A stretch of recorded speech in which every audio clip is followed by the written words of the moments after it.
All right, so what do we got today? Well, I got a couple in the Nagura out here. Right? Um, actually, a bunch more than that. I have these I already worked on, right? And I moreover on the table, just getting like sets sealed up and stamped and then and lapped into a submission, so they're ready for work. Anyway, so like while I was doing this, I realized that I've never really shown anyone what I do when I'm surfacing a Nagura that I'm going to be using a lot. Um, this actually comes to me. Someone shot me an email. He said, "Hey, I watched a couple of your videos and great stuff, but you never mentioned how you round off, the stone. You don't really show it. Just like to, get a better look at it or something." So, all right, that makes sense. My bad. I just like take stuff for granted all the time. So anyway, you got to start at the beginning. So like, say here's a Karasa, right? Karasa Tomo, and this is one of my Marokas, right? So this isn't one that I'm using. This is just cut and ready to go into service. It's laying in a box in the back. Um, so if I was going to use this, you can't really see with this. Let me just try it this way. Right? See, it's stuck. Not good. Shouldn't be dropping stuff in the sink. So your chip stones. Anyway, yeah, look at that. See, chip. That's okay. It'll come out in lapping. So what you have is you have a flat surface here and a flat surface there, and you have this water, right? And you create like a vacuum, and basically the tomo gets stuck to this surface. Now, that isn't always necessarily bad, but it can get really stuck, and you really don't want that, right?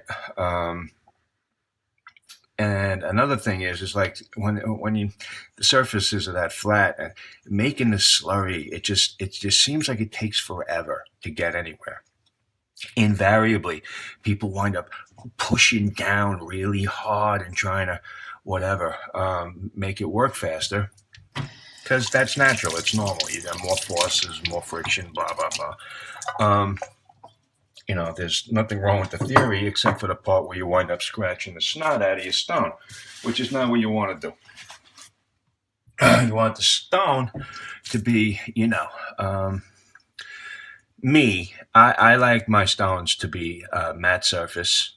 If I look at them on a very steep angle, I'll pick up a light reflection of overhead lights, but not a lot, and it's not mirror. I really do want a consistent, perfectly consistent matte surface. I usually get that with 600x wet dry, and that's how I surface my stones. Every now and then I have one I want a high polish on, and those are the most difficult to raise a slurry on and work with, in my opinion. But you got to play it by ear. Anyway, the point being that even though this is matte, this is still going to stick. If this was highly polished and this was highly polished, it goes down. It seriously, it sometimes you got to like you almost use pliers to knock it off sideways, and then you will screw up the surface of your stone. So it's to be avoided. The flat surface thing, I mean. The rest, the polishing, that's all, whatever. Some people swear that you have to have, what do you call it? Polished surface on your home to get maximum performance. Whatever. I feel differently. I shave really well. I hone my own stuff all the time, and that matte surface thing works for me. That's all I'm saying. Anyway, so what do we got? All right, so here's a piece of uchi, right? This is actually a tomo for a stone that's in my Etsy shop right now. Now, I've tested it and I've worked with it. It's actually my piece. I'm selling it because I'm banking on getting a bunch more in springtime. And I'm just not feeling the uchi thing right now, and people are clamoring for it. So, yeah, I'll take a risk and I'll sell it. But, like, can you see? Where's my pencil? All right. You see in the surface, I'm gonna try and catch it in the light. It's so hard. My monitor is a mirror, so bear with me. You can kind of see here and here, right? And then over there, right? That's rough, all right? This was lapped, and it is usable. And you probably won't even get it in this condition for most people who sell stuff, because 90% of them just box the stuff up and blow it out the door, and they tell you got to deal with it. How they know what it is they're selling you, I don't know. But, I guess they figure, if you don't like it, you send it back or something. I kind of think, got to take a look at things and describing to people, but that's just my thing. Anyway, so those rough spots, right? They're no good. They're no good, because what happens is to you it just looks like a bump, right? But under a microscope, that's like a ledge. And with repeated wet, dry, wet, dry, wet, dry, those little ledges, those little tiny ledges, they start to crumble.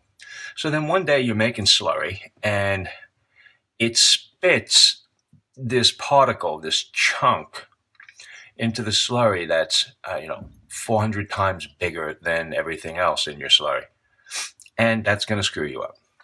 Well, it would screw me up, So what we want to do, right? We want to smooth that out as much as possible. So this is a very worn Tomo 400, and just want to get in there. Now, can you see what I'm doing? Right? I'm not going like this because I don't want flat. I'm going, there's a motion here. I'm back and forth. And then do it the same way. Whoop, get away from me there.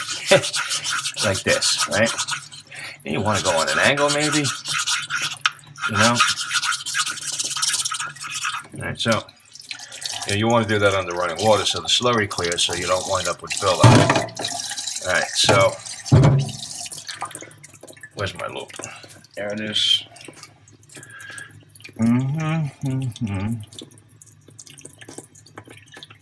Still not done. All right, so I'm in there with a 4X loop, and I have identified that I've done some work, but I'm not done. All right, and I'm going to guess that is partially because I had slurry build up on the plate.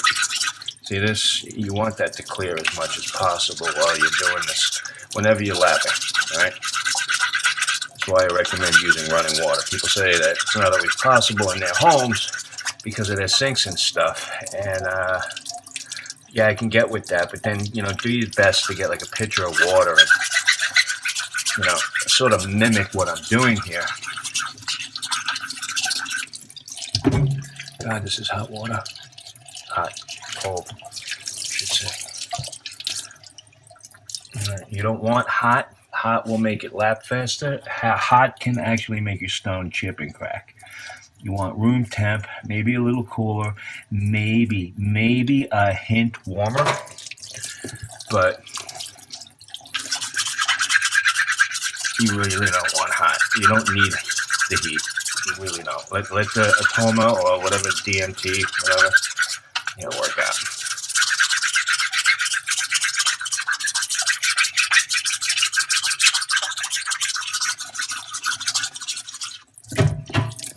All right, so gone in there a few times. All right, major distractions are gone. All right, let me see. Just dry this off a little bit. All right, so you can kind of see, right? All that, for the most part, that grief in the stone. Yeah, it's all gone. Okay. No more cliffs, no more valleys, whatever. So there's that. I'm putting it on the side. We're not done. All right. Now, like this one, this piece of uchi. I thought I was out of uchi Tomos, and I went through one of the drawers in my cabinet, and I found a couple. So these have been sealed. They have been stamped with my Tomo Nagura thing, but they have not been set up for use yet. So I like to start them off. So I don't know if you can see here.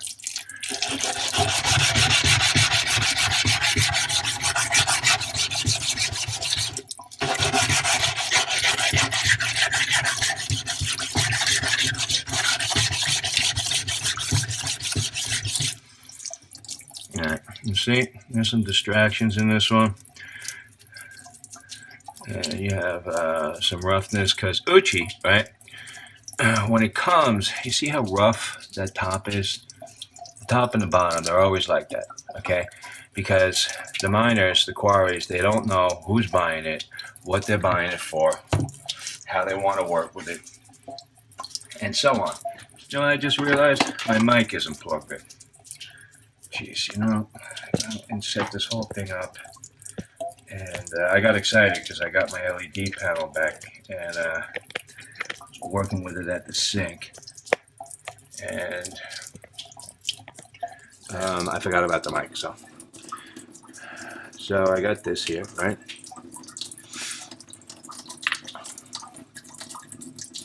Position this, right? And we want to go at it. So what I'm going to do, right? I got a fairly new Tomo 140 here. The cutting action on a new 140 is nuts. Okay. Like, look at that. There's like 5 passes and I'm like 90% done. That's good. And it can get you in trouble real fast if you're not paying attention. So while I recommend the 140 as a good option to have around, I also recommend being smart when you use it. All right, see? Took out one distraction up there in the corner. It was like a black dot.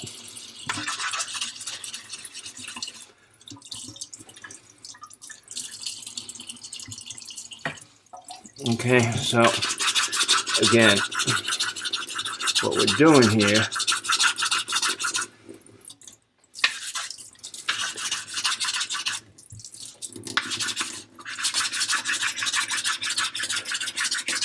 I'm putting some force into this. You know, I'm going to put you see the start of the curve? Okay, that's what you want.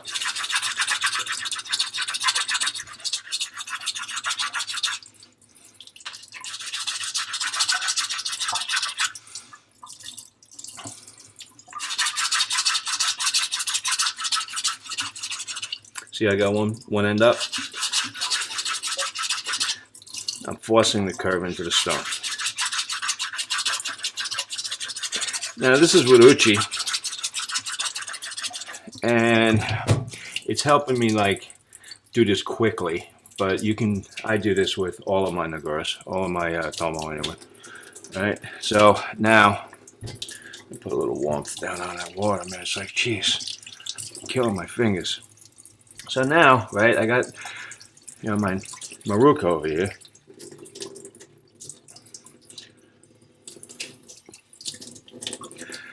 And another compound water thing. We just got a new water heater, hot water heater in the building. So it's been nuts. So you see what I'm doing? No stick, right? No whatever, because the radius is keeping, and you see it? You see, the radius is keeping a large part of the stone off. And the more you use it like this, the more pronounced that curve gets, all right? And it keeps the surface of your stone nice. This becomes more curved, which is good, all right? And you don't run into those problems when you're slurrying. Now, finishing steps, right? I told you I got this one. We're not done yet. The same thing with the other one. I got one more here. You know, it's the same thing, so I'm not going to bother showing it to you. I pulled it out in the beginning thinking I would do 3, but I think we pretty much covered it. All right, so this is the sink. The water's making me crazy. I can't adjust the water. It's going to be days before the water pressure in this house stabilizes. All right, this is wet dry paper. This is 3M 220. Now, I use 3M. I always use this 3M 220 paper when I'm doing this stuff. I like consistency. I like knowing what I'm going for. I do not buy bargain sandpaper. People will say things, oh, Keith, you're an elitist. No, I'm not an elitist. I'm not. I really am not. It's just that I've I've lapped like a bazillion stones, all right? And I have in the past used inexpensive sandpaper, and repeatedly I have problems. Now you see how that tore? That's reasonably straight, okay? Or I just went there and like tore it. Cheap sandpaper, it'll go crazy on you, and then you don't even get like a line like this. It like separates and whatever, right? I know if you know, someone's going to be like, well, I use blah blah blah paper from Home Depot, whatever, and it's fine. Okay, good, good, good. I mean, I'm not here to force you to use 3M. It's just I use this. I know this works. I use it all the time, and I'm always happy. You know, and I know exactly what kind of fingerprint it leaves on my stone. Now, this behemoth plate, right? This is a DMT diafine. This was at one time a 1.2K. It is now dead, all right? There is no abrasive left on it. I have worn it out. This is my third one. I love this size plate. I love it to death. I so wish the Atomas came this size. Like, that extra real estate, like, I'm missing. I mean, I miss it. But, you know, it is what it is. The Atomas last longer, and what do you call it? They're just made better, and they last faster. They're more, what do you call it? Resilient. And just, you know, better thing. All right, so now I've taken a little piece of sandpaper here, and I have it like folded over the side to kind of help me keep it in place. You know, I'm working with a little stone, so I don't have to like worry about too much. And all I'm gonna do is this. You know, and I can do it underwater, and I usually probably will. Don't want to get too much slurry buildup when you're working here, so the cutting action stays even. And if you notice, I got one end up, and I'm maintaining that curve. All right. And now, like, I can't impart my feeling, okay, to you. But this is now exactly the right surface texture for me. You may like 320, you may like another grit, okay? Me, I like this. And I use that on almost just about, that 220, I use that on just about every single Tomo type Nagura that I work with. And then after that, they just sort of polish up on their own. And if something needs a little dressing, then I'll come back here under the 200, on the 200 rather, and 220, whatever the shit is. And I'll get to it. Learn to feel, you know, touch. Don't, you know, people are like, oh, I drew grids and I left it. No, forget relying on stuff like that. Feel it, okay? Learn to feel, so you know the next time if something was rougher than this, then you want to make it like this, then you need to do more work, okay? So you feel the edges, make sure you don't have any ledges there sticking out. Learn to feel. There's something here, okay? Probably just lacquer, but it's there. Yep, and now it's gone. So, like that worked. Anyway, that's just a little bit about dressing up a Tomo Nagura. I hope it wasn't too terribly boring. I guess my goal is to make this channel an information source.